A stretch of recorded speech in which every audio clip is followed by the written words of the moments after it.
Vamos a comenzar con esta presentación de redes de Petri. ¿Qué son las redes de Petri? Bueno, básicamente es una herramienta gráfica como muchas otras herramientas gráficas que se emplean en el diseño de sistemas, diseño de software. Sirve para modelar concurrencia y sincronización en sistemas distribuidos. Un poquito de historia, surge creada en 1962 por Carl Adam Petri. Ahí toma su nombre. Bueno, es una herramienta gráfica para modelar concurrencia y sincronización, como comentábamos hace un momento. Es muy similar a los diagramas de transición de estados de UML. Algo que agrega, digamos, la red de Petri. Los diagramas de estados se realizan un diagrama de estado por cada objeto. En cambio, en la red de Petri expande eso y se hace un diagrama de estados es como un diagrama de estado de muchos objetos que interactúan en simultáneo, ¿no? Es utilizado con método de descripción visual para el comportamiento de sistemas dinámicos. Se basa en teorías matemáticas muy sólidas. En cuanto al léxico de las redes de Petri, está conformado por las formas que vemos acá. El primero de ellos es el círculo, que se denominan plazas o lugares. Básicamente lo que representa son los estados posibles por los que puede pasar el sistema. Después tenemos, puede haber una línea o un rectángulo. Estos son las transiciones. Son eventos o acciones que causan que se pase de un estado a otro. Y las flechas conectan, digamos, los estados con las transiciones. El punto que se ve dentro de los estados marca el estado activo en cada momento y se denomina token. Bueno, ahora vamos a comentar ciertas propiedades que tienen las redes de Petri. Aquí, como pueden ver, esta es una propiedad de secuencia de eventos o de acciones. Básicamente lo que nos indica es que, en base a todo lo que comentamos hace un momento, cuando tenemos un token en un estado y tenemos estados en secuencia de esta manera, el token va a ir pasando de forma secuencial de un estado al otro por medio de la transición, cuando se ejecute el evento o la acción que haga que se cambie de estado. En este gráfico se pueden ver que estamos en la propiedad de secuencia, digamos, ¿no? El token va a ir pasando secuencialmente de un estado a otro. Otra propiedad es la de decisión. Básicamente acá lo que ocurre es tenemos un estado que se bifurca, digamos, en dos transiciones posibles y va a haber una decisión que haga que ese token pase al estado P2 o al estado P3. Paralelismo o concurrencia. Básicamente acá lo que ocurre es el token se duplica. Tenemos un token en el estado P1 y cuando pase por la transición T1, este se va a duplicar al estado P2 y al estado P3. Sincronización. Acá lo que ocurre es los tokens que están en los estados previos a la transición, cuando se dispare la transición, todos ellos van a pasar de forma simultánea y van a sincronizarse en el estado P4. Como habíamos dicho antes, también en los comentarios de la red de Petri, es necesario que para pasar al estado P4, para que cuando se dispare esta transición, es necesario para que esta transición se dispare que haya al menos un punto en cada uno de estos estados previos, ¿no? Si no, no sería posible pasar al estado P4 a través de esta transición. Finalmente tenemos esta última propiedad llamada restaurador de entrada, que básicamente lo que hace es como un bucle. Tenemos un token en el estado P1. Este token, cuando se dispara la transición, va a pasar al estado P2 y a su vez, en esta misma transición, va a confluir también hasta al estado P1, es decir, va a entrar en un estado de bucle desde P1, va a salir el token que va a pasar a P2 y a su vez va a volver un token a P1 y así sucesivamente a ir iterando, digamos, ¿no? Esto se llama restaurador de entrada. Normalmente se grafica con una flecha de P1 a T1 que tiene un rombo en este extremo, pero el funcionamiento es este, así que para entenderlo mejor gráficamente es esto. Bueno, ahora les voy a mostrar cómo funcionan las redes de Petri, ¿no? Voy a usar un software de simulación de redes de Petri para mostrarles cómo se transiciona desde un estado a otro, cómo el token se va moviendo de un estado a otro, cuando se cumplen las propiedades que vimos hace un ratito y cuando ejecuta cada transición, ¿no? Entonces vamos a partir desde la primera propiedad. Esta es la propiedad de secuencia que hemos visto hace un ratito. Como ven, es muy sencilla. Tengo estado P1, P2 y P3 y vamos a ver cómo va a ir pasando de un estado a otro a medida que se va ejecutando cada transición. El token se va a ir moviendo. Ejecutamos y el token se va moviendo de un estado a otro, ¿no? Vamos a pasar a la siguiente propiedad, que es la propiedad de decisión. La propiedad de decisión lo que hace es bifurca en base a una condición. Nosotros vamos a asumir que la condición hace que fluya desde P1 a P2 a través de la transición T1, asumiendo que bueno, T1 nos da verdadero y T2 nos da falso.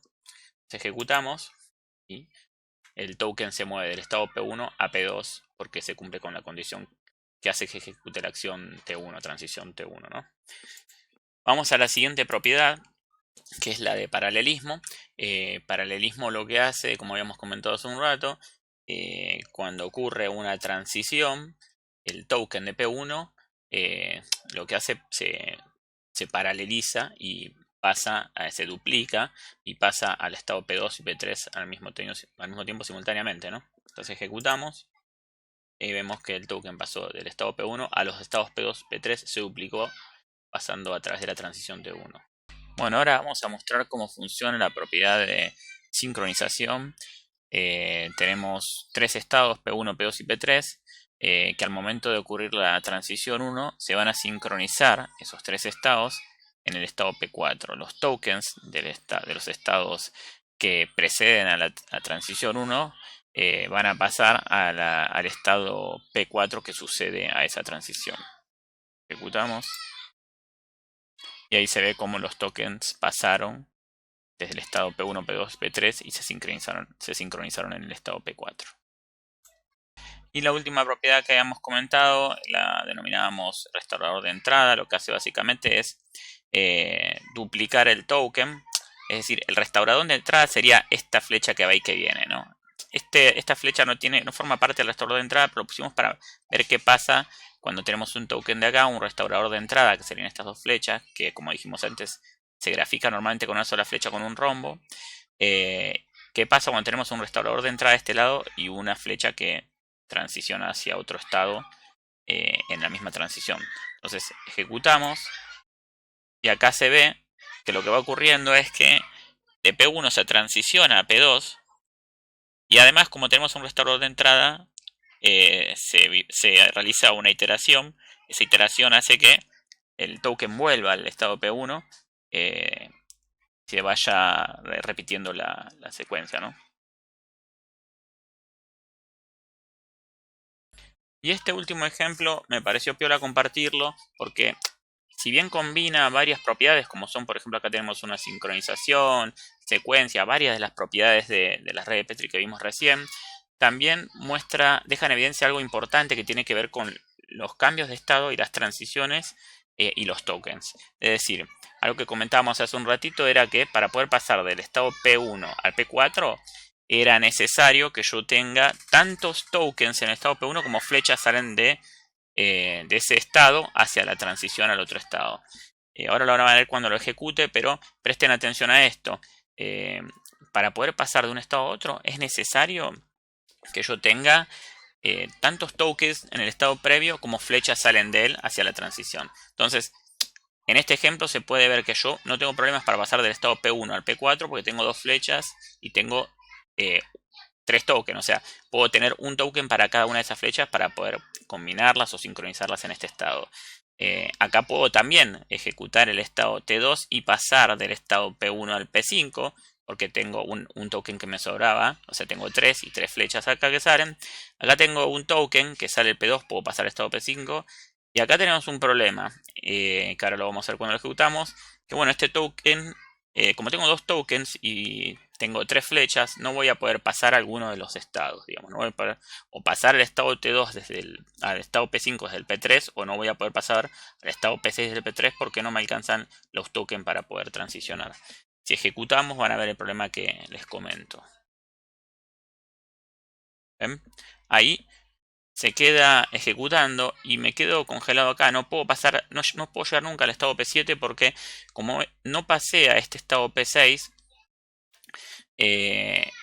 como condición para poder transicionar de un estado a otro necesito tener tokens en cada una de las flechas. Como hemos dicho, este se quedó sin tokens, no puede llegar al estado P7. Ahora vamos a rearmar esta red de Petri para que funcione adecuadamente. Bueno, ahí le borré los tokens, lo dejé sin tokens iniciales. Lo que voy a hacer ahora es poner los tokens que necesito para poder llegar al estado P7. Como dijimos acá, necesitaríamos 3 tokens. Pues tenemos 3 flechas, un token para pasar del estado P2 al P5. Y para pasar del P3 al P5 y al P6 necesitamos 3 tokens. Antes teníamos 2, ahí puse 3. Ahora vamos a ejecutar y vamos a ver qué ocurre. Y como ven ahí, llegué al estado P7. Efectivamente, se dieron todas las condiciones, tenía todos los tokens necesarios para que se ejecuten todas las transiciones previas y pueda llegar a ese estado. Bueno, ahora vamos a explicar una red de Petri implementada para semáforos, para un semáforo peatonal y un semáforo vehicular. Vamos a explicar un poco los estados y las transiciones. SP blanco significa semáforo peatonal blanco y SB rojo, semáforo vehicular rojo. En el momento inicial los tokens están en SP blanco y SB rojo. Esto quiere decir que el semáforo está en blanco para que el peatón circule y el semáforo vehicular está en rojo para que los autos estén detenidos, no puedan avanzar, ¿no? Es como funcionan los semáforos. Al momento de ocurrir una transición, el semáforo peatonal blanco va a pasar a rojo. En ese momento el peatón no puede avanzar y en ese momento el vehicular transiciona de rojo a amarillo. En este momento el semáforo vehicular está en amarillo, todavía no puede avanzar el vehículo, pero ya impide el paso al peatón para que no ocurran accidentes, ¿no? Luego ocurre otra transición, pasa del semáforo vehicular del amarillo, pasa al color verde. En ese momento los vehículos comienzan a circular. El estado del peatón, el estado del semáforo peatonal sigue en rojo, no puede avanzar. Y en el momento que ocurre la transición del semáforo vehicular verde al semáforo vehicular amarillo, todavía el peatón no puede circular, pero luego de que el semáforo amarillo del vehículo transiciona a rojo, le da paso al semáforo peatonal para que se ponga en blanco y entonces los peatones vuelvan a circular y esto se produce en un ciclo. Así que vamos a ejecutarlo para ver cómo funciona. Va un poco rápido, quizás es difícil seguirlo, pero fíjense que sigue la explicación que dije recién, ¿no? En el momento en que acá están circulando los vehículos, el peatón se encuentra detenido, o sea, se puso en rojo el semáforo peatonal y ahí puso en blanco. Se pone en rojo, circulan los vehículos, se pone en blanco y así sucesivamente. Bueno, eso es todo, espero que les haya servido.